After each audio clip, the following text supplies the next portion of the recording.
Welcome in everybody to year 4 of my rookie prospect profile series, where over the next few weeks, I'm going to be breaking down my top 12 non-quarterback rookies in this 2024 class, and then have another video on players that I'm targeting and fading in the second, third, and fourth rounds of rookie drafts, and then a final video specifically on this year's quarterback class. So without further ado, my top ranked non-quarterback rookie this year is, of course, Marvin Harrison Jr., who is arguably the best receiver prospect we have seen in over a decade. Now, taking a look at his college career, Marvin Harrison joined Ohio State back in 2021, where he was behind Garrett Wilson, Chris Olave, and Jackson Smith-Njigba, so he didn't really see the field that often, really until the Rose Bowl game, when Garrett Wilson and Chris Olave sat out to go to the NFL draft, and it was just JSN and Marvin Harrison. JSN, of course, had his monster 350-yard game, but Marvin Harrison Jr. also caught 6 passes for 70 yards and 3 touchdowns in his first real game at the college level, in the Rose Bowl, of all things. Then in 2022, he became the team's wide receiver 1 after Jackson Smith-Njigba went down from injury, and as a sophomore, he led the Buckeyes across the board, hauling in over 1,200 yards and 14 touchdowns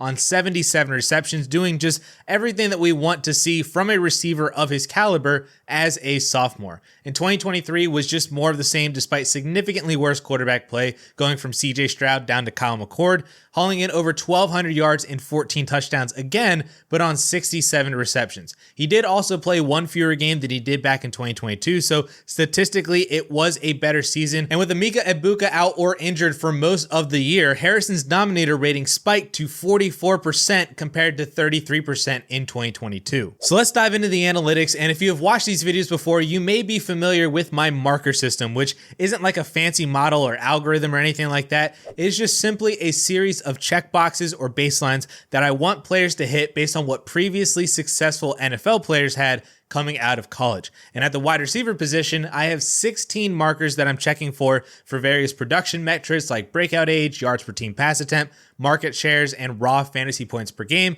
plus athleticism metrics like BMI, 40 time and speed score, and burst score, plus also age, and then draft capital, and then a final adjustment positively or negatively based on that draft capital in terms of what round players actually go in. So as of right now, Harrison hits on only 7 markers, but he didn't do anything at the combine, so I am missing 40 time, speed score, and burst score, all of which I'm assuming that he's going to clear very, very easily. He's a very athletic wide receiver, which would bring him up to 10 markers and currently tied for first in the class. He also barely misses on best market share of yards. I'm looking for 35%, and he is at 34.6%. So if you give him a little bit of a pass on that one, then he's at 11 markers. And then when he is drafted in round 1, he'll go to 12 total markers hit and join a very select group of receivers that includes Jamar Chase, CeeDee Lamb, Justin Jefferson, Mike Evans, Julio Jones, and AJ Green since 2010. So obviously, analytically, Marvin Harrison Jr. is grading out as one of the best receiver prospects in recent history, if not even perhaps all time. Just missing on a couple of small things that overall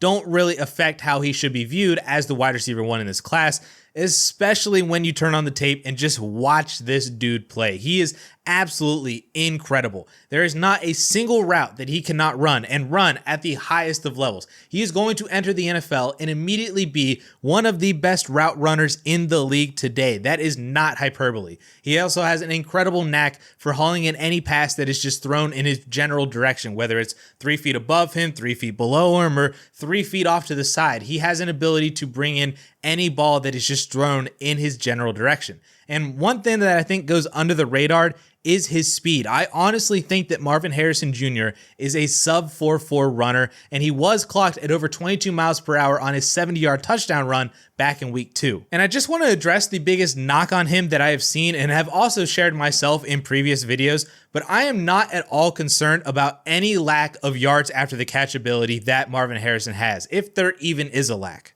A lack of yak. Anyway, I talked about this in a recent video about Malik Nabers, showing a couple of charts that show how much better Malik Nabers was after the catch than Marvin Harrison, but that was just to prop up Malik Nabers in this class, not to knock Marvin Harrison down. Actually, according to PFF, Marvin Harrison averaged 6.4 yards after catch per reception in 2023. For reference, Nabers averaged 6.6 yards after catch per reception. He just had so many more raw yak yards because he had 22 more more receptions than Marvin Harrison Jr.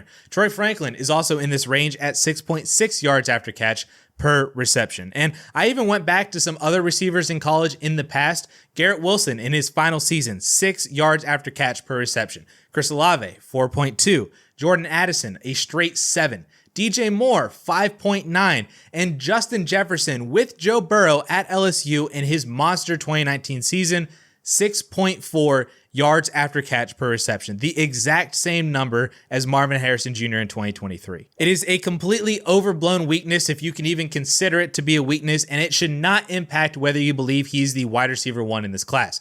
There really isn't a single blemish in Marvin Harrison's profile analytically or on film, and when he's a top 5 NFL draft pick, hopefully to the Cardinals or Chargers, he is immediately a top 5 dynasty wide receiver. Even if he were to somehow go to the Patriots at 3 overall or somehow fall to the Giants at 6 overall, I still don't have concerns about Harrison in either place because there is no one else on those teams for him to even compete with for targets. Even with bad quarterbacks, he would still see 150 plus targets easily in those offenses. And yeah, maybe he's not a top 10 fantasy receiver in year 1, but situations change so quickly in the NFL now, and a better quarterback would be on his way in 2025, and then no one is going to be worried at all after that. But I do agree, initially, the Cardinals and the Chargers are the spots to go to because there is no one to compete with on those teams still, and he would be paired with a top 10 quarterback. I think the only thing that I will say about Marvin Harrison Jr. that I've also highlighted in a recent video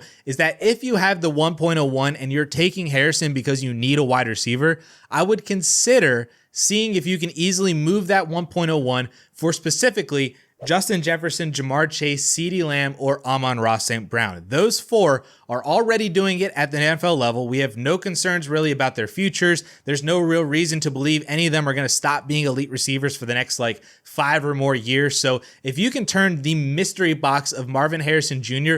into a known elite studly stud asset, I would consider it. But that's the only thing that I'm going to say about selling Marvin Harrison Jr. at this moment, because otherwise, congratulations to everyone who is going to be drafting him in rookie drafts. You are in for an absolutely amazing player for Dynasty Fantasy Football.